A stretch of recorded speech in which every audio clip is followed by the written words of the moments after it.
Bismillahirrahmanirrahim. Assalamualaikum warahmatullahi wabarakatuh. Bersua dalam berita perdana malam ini, saya Syafal Bakrin Haji Suhaili. Saya Wazna Fakriana Osman. Berita-berita utama malam ini.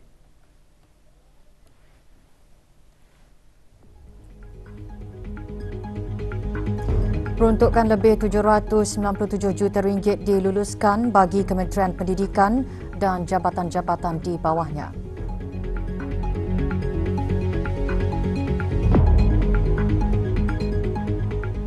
Penglibatan belia dalam bidang pertanian penting ke arah meningkatkan pertumbuhan ekonomi negara.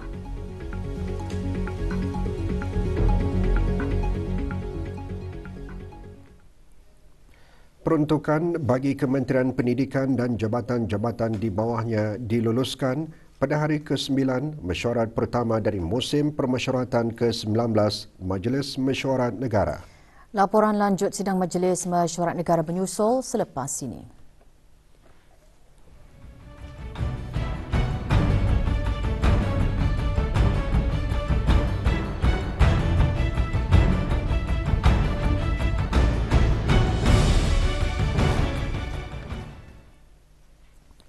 Peruntukan lebih 797 juta ringgit bagi Kementerian Pendidikan dan jabatan-jabatan di bawahnya diluluskan pada hari ke-9 mesyuarat pertama dari musim permesyuaratan ke-19 Majlis Mesyuarat Negara. Sebelum meluluskan peruntukan tersebut, Dewan meneliti beberapa isu yang dikemukakan oleh ahli-ahli yang berhormat. Isu buli yang berkait rapat dengan kesihatan antara yang mula-mula mendapat perhatian Dewan. Yang Berhormat Datuk Seri Setia Dr. Awang Haji Muhammad Isham bin Haji Jaafar, Menteri Kesihatan menjelaskan pendekatan whole of government dan whole of nation diperlukan bagi menangani masalah buli dan mencegahnya daripada berlaku di sekolah. Topik bebas buli adalah perlu untuk diterapkan ke dalam kurikulum pendidikan kebangsaan seawal tahun 4. Dan program bebas buli yang diungkayahkan melalui program School Outreach dan Community Outreach di seluruh negara. Program School Outreach yang berjalan sejak tahun 2018 melalui Pusat Promosi Kesihatan, khususnya Unit Strategi Kesihatan Mental, berjaya menjalankan bengkel program Brunei Bebas Buli di hampir 50 buah sekolah rendah dan menengah di seluruh negara. Kementerian Pendidikan telah merangka Brunei Darussalam Higher Education Quality Assurance Framework (HICAF) bagi meningkatkan lagi kualiti sektor pengajian tinggi sama ada di institusi awam atau swasta. Ini jelas Yang Berhormat Datin Seri Setia Dr. Dang Hajar Romaiza binti Haji Muhammad Saleh, Menteri Pendidikan, sebagai sebuah instrumen mengurangkan jurang kualiti antara institusi pengajian tinggi awam dan swasta. Tujuan utama HICAF adalah bagi memastikan kualiti institusi pengajian tinggi di negara ini adalah setara dan diiktiraf di peringkat serantau melalui penggunaan ASEAN Quality Assurance Framework ataupun AQAF. Kesetaraan ini akan memberikan kesan positif kepada graduan keluaran negara kita dari segi memberikan kelebihan mobiliti sama ada dalam pengajian tinggi maupun setelah keluar dari institusi. Soranan penubuhan sekolah berkeperluan khas dikemukakan oleh Yang Berhormat Pengarah Haji Isa bin Pengarah Haji Aliuddin. Menteri Pendidikan menggariskan Jabatan Pendidikan Khas JPK terus memberi sokongan kepada institusi dan persatuan yang menyediakan perkhidmatan-perkhidmatan kepada kanak-kanak autistik. Justru JPK akan terus bekerjasama rapat dengan persatuan-persatuan seperti SMATA secara kolaborasi imbal balik. Sebagai contoh, dalam mengendalikan kursus pengenalan introductory course berkaitan dokongan dan bantuan kepada penuntut-penuntut yang istimewa ini, JPK juga turut terlibat dalam aktiviti amal anjuran bersama dengan SMATA, khususnya sempena Autism Day, dan memberikan bantuan learning resources seperti peranti komputer dan iPad, menganjurkan bengkel dan penempatan guru-guru homeroom teacher ke SMATA, penempatan kerja pelajar pra-vocational di SMATA dan mengadakan lawatan sambil belajar ke pusat SMATA oleh sekolah-sekolah yang menjalankan program PRAVOC. Selepas meluluskan peruntukan Kementerian Pendidikan dan jabatan-jabatan di bawahnya, Dewan mendengarkan pembentangan mukadimah usul peruntukan kira-kira RM84 juta bagi Kementerian Sumber-Sumber Utama dan Pelancongan. Yang berhormat Datuk Seri Setia Dr. Awang Haji Abdul Manaf bin Haji Metusin, Menteri Sumber-Sumber Utama dan Pelancongan, dalam mukadimahnya antara lain menyatakan kementerian tersebut terus berusaha bagi memastikan keluaran serta sumbangan kepada pertumbuhan ekonomi akan terus meningkat dari tahun ke tahun. Ke arah ini, penekanan utama dalam cadangan peruntukan yang disediakan bagi Kementerian Sumber-Sumber Utama dan Pelancongan bagi tahun kewangan 2023-2024 ini memfokuskan kepada perancangan dan pelaksanaan program dan inisiatif yang menjurus kepada usaha-usaha untuk pertama, mendukung pertumbuhan serta meningkatkan keluaran industri di bawah sektor makanan. Kedua, mendukung pembangunan dan pemeliharaan sumber hutan bukan saja ke arah pemeliharaan alam sekitar, malah juga bagi menyumbang ke arah perkembangan ekonomi negara. Dan ketiga, mendukung pertumbuhan dan pembangunan industri pelancongan.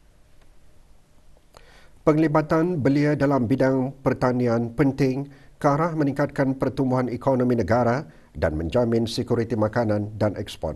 Setakat ini jelas Menteri Sumber-Sumber Utama dan Pelancongan, jumlah pengusaha belia yang terlibat secara aktif dalam aktiviti-aktiviti pertanian dan perikanan di negara Brunei Darussalam menunjukkan peningkatan.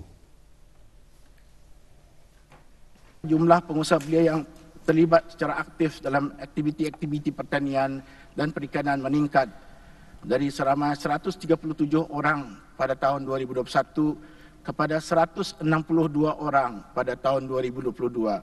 Yang mana dari 162 orang pengusaha belia ini sebanyak 151 orang adalah mereka yang aktif dalam bidang pertanian dan 11 orang di bidang perikanan. Di kesempatan ini saya ingin menyeru pada para belia yang pada masa ini sedang mencari pekerjaan untuk tampil ke hadapan dan menjadikan aktiviti perusahaan dalam bidang pertanian sebagai salah satu bidang pilihan pekerjaan atau kerjaya tetap. Kesahihan kehalalan daging import juga menjadi tumpuan Dewan apabila Yang di-Pertua Majlis Mesyuarat Negara turut mengemukakan persoalan mengenainya. Isu tersebut mendapat penjelasan Menteri Sumber-Sumber Utama dan Pelancongan dan Yang Berhormat Pihin Udana Khatib Datuk Paduka Seri Setia Ustaz Haji Awang Badarudin bin Pengarah Datuk Paduka Haji Awang Osman, Menteri Hal Ehwal Agama. Ada dua peringkat harus dijalani. Peringkat pertama ialah pemeriksaan dari segi kesihatan dan juga penyakit-penyakit animal disease. Jadi sebelum kita ini mengimport, pihak Veterinary Services Jabatan Pertanian akan melawat kawasan, membuat dua peringkat tu, desktop study dan juga membuat audit ke tempat yang pengimport. Peringkat kedua ialah untuk dengan bekerjasama dengan pihak Kementerian Agama berkenaan dengan pihak halalan dan halal taiban. Daging yang akan diimport ke Brunei mestilah disahkan terlebih dahulu. Tempat penyembelihannya adalah untuk diberikan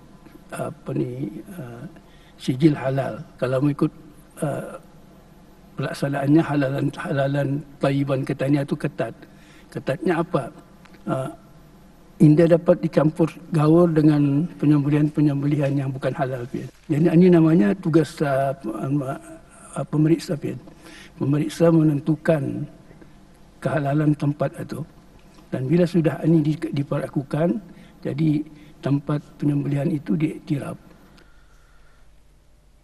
Isu penjagaan ekosistem sungai daripada pencemaran yang dikemukakan oleh Yang Berhormat Awang Saleh bin Haji Osman petang tadi mendapat perhatian Menteri Sumber-Sumber Utama dan Pelancongan dan Yang Berhormat Datuk Seri Setia Awang Haji Muhammad Juanda bin Haji Abdul Rashid, Menteri Pembangunan. Terdapat beberapa akta atau peraturan yang di bawah bidang kuasa kementerian-kementerian tertentu yang mana bersangkut paut terhadap penjagaan kelestarian sungai dan perairan di negara ini. Di bawah Akta Perikanan 2009, sebahagian alat-alat yang merosakkan ekosistem adalah tidak dibenarkan menggunakannya. Mana-mana orang yang mahu menjalankan aktiviti-aktiviti di dalam melibatkan sungai itu mestilah menghadapkan permohonan terlebih dahulu dan memberikan kepastian akan syarat-syarat keperluan supaya sebarang pencemaran yang boleh merosakkan ekosistem sungai itu dapat dibuat pencegahan. Dewan menangguhkan sidangnya petang tadi dan persidangan akan disambung esok pukul 9.30 pagi. Orang ramai boleh mengikuti rakaman persidangan harian melalui saluran RTB Perdana dan RTB Sukma Indra pada pukul 9 malam bagi rakaman sesi pagi dan diikuti lagi pada pukul 10.50 malam bagi rakaman sesi petang. Laporan harian juga boleh diikuti melalui laman sesawang rasmi Majlis Mesyuarat Negara di www.majlismesyuarat.gov.bn.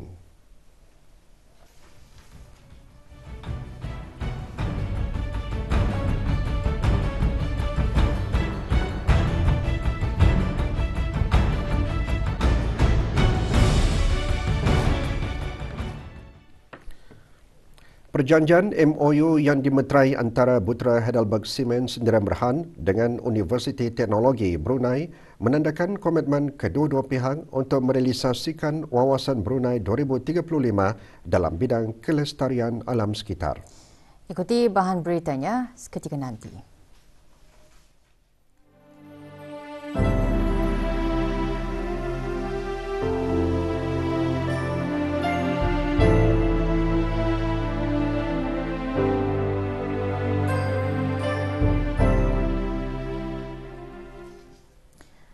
Jabatan Hal Ehwal Masjid dengan kerjasama Institut Tahfiz Al-Quran Sultan Haji Hassan Al-Bolkiah mengadakan majlis penyampaian surat lantikan imam sembahyang sunat tarawih bagi tahun 1444 Hijrah 2023 Masihi. Majlis berlangsung pagi tadi di Jamiah Sri Hassan Al-Bolkiah, Kampung Kiaro. Penyampaian surat lantikan disempurnakan oleh Awang Haji Muhammad Rosli bin Haji Ibrahim, Setiausaha Tetap Kementerian Hal Ehwal Agama. Seramai 180 orang dilantik bagi mengimamkan sembahyang sunat tarawih terdiri daripada 28 pegawai masjid, 22 tenaga pengajar, 130 dari kalangan pelajar dan lepasan pelajar Institut Tahfiz Al-Quran Sultan Haji Hassan Al-Bolkiah. Para imam yang dilantik akan ditempatkan di 77 buah masjid di seluruh negara. Juga hadir Awang Haji Muhammad Sarudin bin Haji Timbang, Timbalan Setiausaha Tetap Kementerian Hal Ehwal Agama.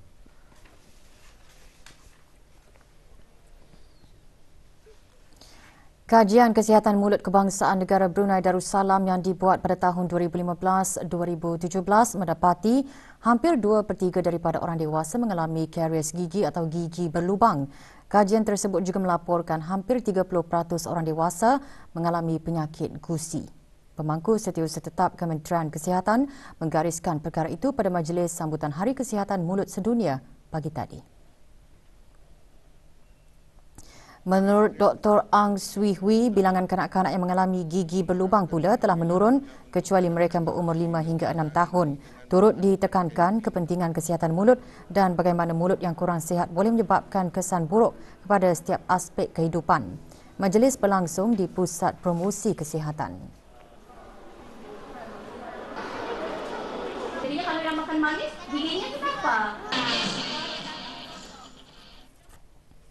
Forum Keagamaan bagi Daerah Temurong diadakan bersempena dengan sambutan ulang tahun ke-39 Hari Kebangsaan Negara Brunei Darussalam, anjuran Pejabat Hal Ehwal Agama Daerah Temurong. Forum diadakan pagi tadi di Kompleks Dewan Kemasyarakatan Daerah Temurong. Hadir Pengeran Muhammad Amir Mubarak bin Pengeran Haji Hashim, Pegawai Daerah Temurong. Forum bertema Menjayakan Wawasan Negara disampaikan oleh Dr. Haji Adnan bin Haji Basar, Rais Kolej Universiti Perguruan Agama Sri Begawan Kupu SB dan Dr. Haji Muhammad Hadi bin Muhammad Malayong, Pengetua Pusat Sejarah Brunei. Forum dihasran akan dapat memberi penghayatan dan menambah pengetahuan kepada pelbagai lapisan masyarakat di daerah itu, terutama kewajipan selaku rakyat Brunei dalam memelihara dan menghargai kemerdekaan secara tulus dan sempurna agar dapat dijiwai dan dapat diterap nilai-nilai yang bermanfaat dalam kehidupan beragama, bermasyarakat dan bernegara.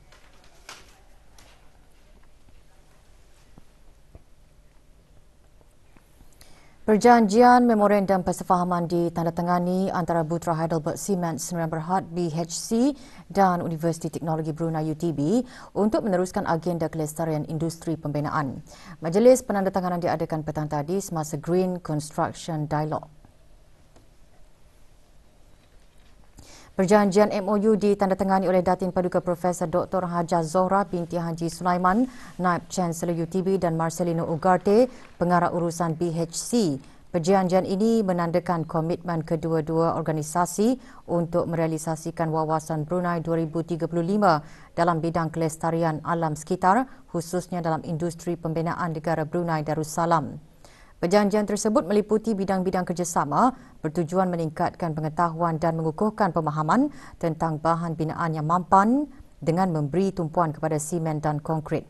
Terdahulu, Naib Chancellor UTB dalam ucapannya menekankan kepentingan mewujudkan kerjasama strategik dengan organisasi swasta BHC untuk membuka peluang ke arah mewujudkan ekonomi yang dinamik dan mampan ketika negara bergerak lebih dekat untuk merealisasikan wawasan Brunei 2035. Sebelah pagi tadi, BHC dengan kerjasama UTB sebagai rakan kongsi rasmi menganjurkan Green Construction Dialogue yang pertama. Objektif utama dialog adalah untuk meningkatkan pemahaman mengenai agenda kemampanan dalam industri pembinaan domestik, menyediakan perbincangan mengenai langkah mempromosikan amalan lestari melalui pembangunan simen rendah karbon dan penggabungan bahan binaan lestari lain dalam persekitaran yang dibina. Dialog diadakan di sebuah hotel di Jerudong. 92 pelajar program pravokasional sesi 2018-2022 yang menamatkan pengajian menerima sijil di sebuah majlis yang berlangsung di sebuah pusat perniagaan di Brakas. Hadir Awang Edi Fazlin bin Haji Amdan, pemangku Ketua Jabatan Pendidikan Khas Kementerian Pendidikan. Program pravokasional adalah program 5 tahun yang dirancang khusus untuk pelajar berkeperluan khas di beberapa buah sekolah menengah kerajaan. Ia bertujuan untuk menyediakan pembelajaran yang bersesuaian bagi membolehkan mereka mendapat kemahiran asas antaranya dalam bidang akademik, sosial dan komunikasi. Majlis diselajurkan dengan penyampaian hadiah kepada para pemenang pertandingan menterjemah kod Braille yang dianjurkan oleh Jabatan Pendidikan Khas bersempena memperingati World Braille Day.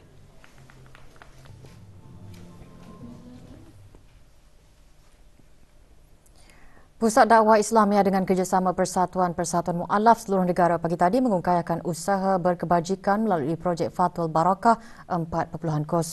Di bawah projek tersebut, bantuan berupa makanan asasi diserahkan kepada 8 buah keluarga Mu'alaf di daerah Brunei dan Muara. Penyerahan bantuan di kediaman setiap penerima disempurnakan oleh Awang Haji Ahmad Abdul Salam bin Haji Abdul Rahman, pemangku penolong pengarah Pusat Dakwah Islamia. Projek Fathul Barakah 4.0 merupakan salah satu usaha untuk menampung keperluan harian dan sebagai satu dakwah bil mal yang berkesan bagi memeduli dan memantau perkembangan kehidupan serta kebajikan asnaf mu'alaf. Dengan adanya bantuan tersebut, para mu'alaf dapat melaksanakan ibadah puasa dengan selesa di samping menjalani kehidupan seharian.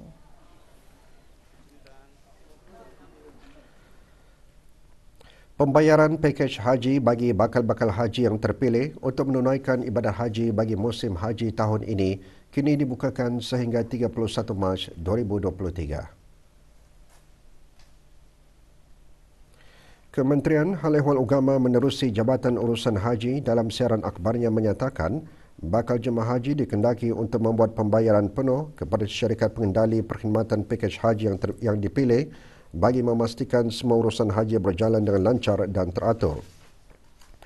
Bakal jemaah haji boleh berhubung terus kepada syarikat-syarikat pengendali perkhidmatan yang dipilih untuk sebarang maklumat lanjut mengenai pakej haji yang ditawarkan dan proses pembayaran pakej haji.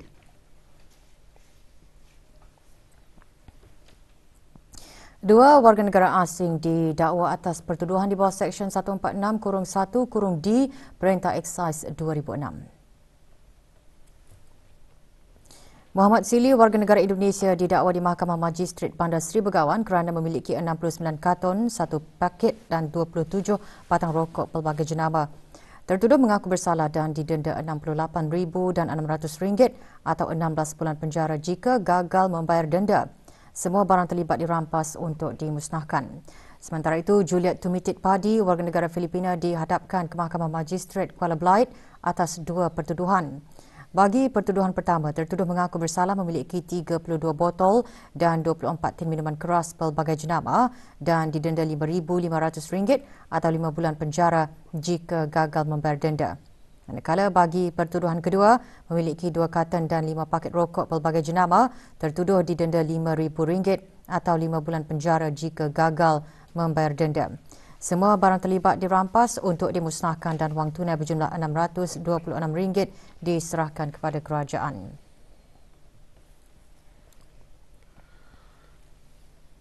Pasukan Polis Diraja Brunei kini sedang mengesan seorang perempuan tempatan yang dilaporkan keluar dari rumah. Sebarang makluman mengenai Nurul Nabilah binti Kacan berumur 24 tahun dan memegang kad pintar bilangan 01100971, hubungi Balai Polis Sengkurung di talian 2661334 atau talian Kecemasan Polis 993 atau mana-mana balai polis yang berdekatan.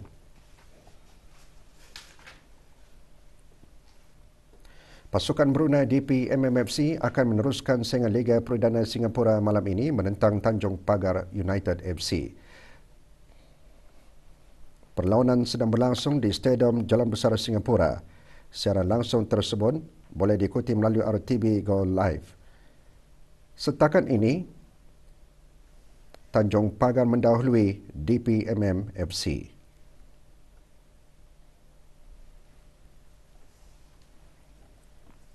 Perkembangan Liga Futsal Brunei 2023, pasukan Kasuka Arauda kembali menduduki tangga teratas Liga setelah berjaya menewaskan pasukan Shah United semalam. Dalam perlawanan di Dewan Serbaguna Kompleks Sukan Negara Hassan Al-Bolkiah Brakas, pasukan Kasuka Arauda mencatat kemenangan bergaya 8-1 ke atas pasukan Shah United.